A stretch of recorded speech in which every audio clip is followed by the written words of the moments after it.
Okay, we're on take 2 here of this video. There, let me adjust things a little bit. Let me stay close.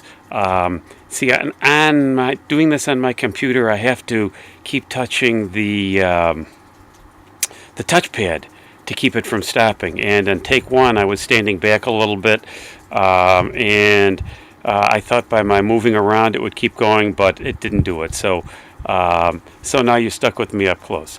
But you can tell that I am outdoors on a winter day, and it's a gorgeous winter day. You know, it's in the upper 20s. It's really quite nice. But I'm doing this to set a setting for you. Okay, that's what I want to do, because setting is the thing that we're really going to go into detail about this week. So we're setting our video here in the middle of winter. Okay, too bad we're not in the Yukon where the story takes place, but that's beside the point. But before I really jump into that, again, you guys are doing a great job on your essays. I am so pleased with them. Okay, they are going so well. You're really putting effort into them. You're really saying things. And then when you're coming back with your comments, you're willing to disagree with each other. You're willing to say, I didn't think of that. And you're also willing to say, I didn't realize, when we talked about, narrator last week, you were willing to say, I never realized that the role of a first-person narrator and the role of a third-person narrator in a story could be so dramatically different, and how my involvement level could be so different. It was also interesting that some of you preferred third-person narrator and some of you preferred first-person narrator. It was again interesting, or besides that, it was interesting to see the people who said, with third-person narrator, there's a lot of details that aren't given to us sometimes. But that's part of what literature does. Literature gives you the opportunity to create your own details, to create your own endings, to fill in some of the things that aren't told to you, so that you can use your own imagination as you are reading something. Okay, so it's not like science where you have to be told everything. Part of the purpose of literature is for you to expand your knowledge base, expand your thinking, expand your knowing, expand your imagination. The author is just rolling something out there, and then a lot of times he wants to leave it up to you. So first person usually gives us more details. Third person creates the opportunity for us to fill in our own details, so they can both be a lot of fun. Okay, so anyway, that stuff is all going well. Okay, you're doing a good job with it. And I also appreciate the fact that some of you do that stuff, do your essays on Fridays. That gives me a little bit of a head start over the weekend. So that's a good thing, because sometimes my weekends are pretty darn crowded. So if you can give me a little head start like that, that's great. I'm not saying you have to or you should, but when you do, I appreciate it. Okay, so I want to make a point, first of all, before we delve into this week's lesson, that literature really is a combination of a whole lot of things. Stories aren't just little units by themselves. What happens in any piece of literature that we read, whether it's a short story or a novel, is that we are being given the opportunity to grow ourselves, because we grow with every experience that we have. So in any kind of a story, we see how characters react, and so we learn from that. We learn a little bit of philosophy of people. We gain a little bit from that. We learn a little bit of history, depending on, the time period that it goes in. We learn a little bit more about human emotion, because, of course, humans are filled with emotion and are governed by emotion. We learn a little more about human logic, because all of these things come into play. So a story isn't just a unit unto itself to be read and put apart. It really should become kind of part of us and help us grow, so that reading literature should help us, and reacting to it should help us in wherever we're going and whatever we're doing. It's kind of part of the whole educational thing. Okay? Will it make you a better nurse? Yeah, I think it will. Will it make you a better x-ray tech? Yeah, I think it will. Will it make you a better whatever? Yeah, it will, because you will know more about people, how people react, how people think. You don't only gain that by interaction with people. You gain that also by reading about people and how they are and how they act. Okay, so on to this week's lesson. We're talking about setting. Okay, and setting is more than just the place where a work takes place. Okay, setting is more than just place.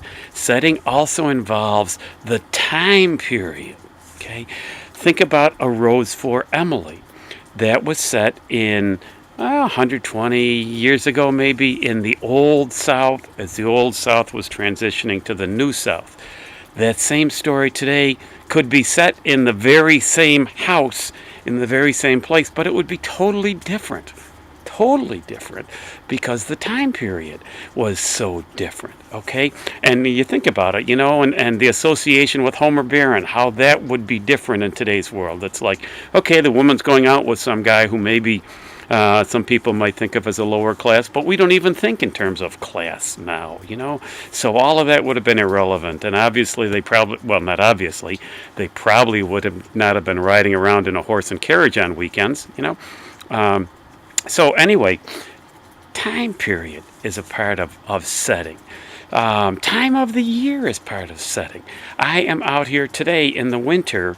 If we were doing this in July, I wouldn't be outside with snow in the background.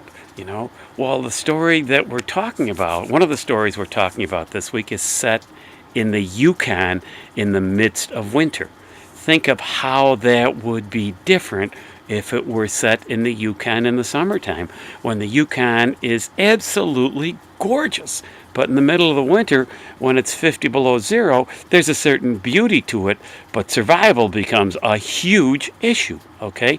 In the summertime, not so much at all, okay? So, and even what's going on in the world, early in the semester we read, at the very beginning, we read Appointment in Samara. Okay, now we know a little bit more about that part of the world now than we did when that story was written, and we know it's a part of the world where most of us would not want to be.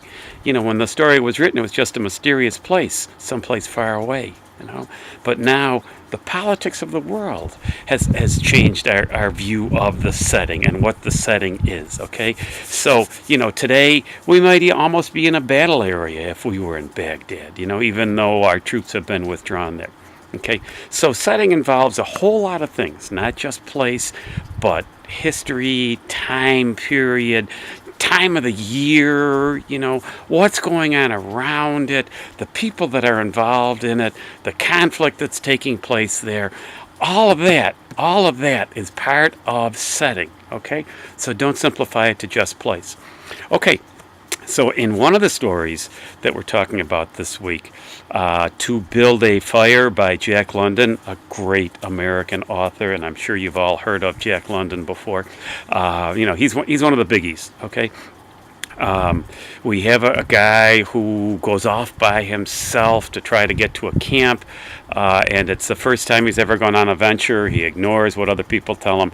It's 50 degrees below zero. He gets his feet wet. He wants to build a fire to try to keep warm, and he's got a dog along with him, but it's not really his dog. It's not like it's a pet. It's just a dog that's along with him, okay?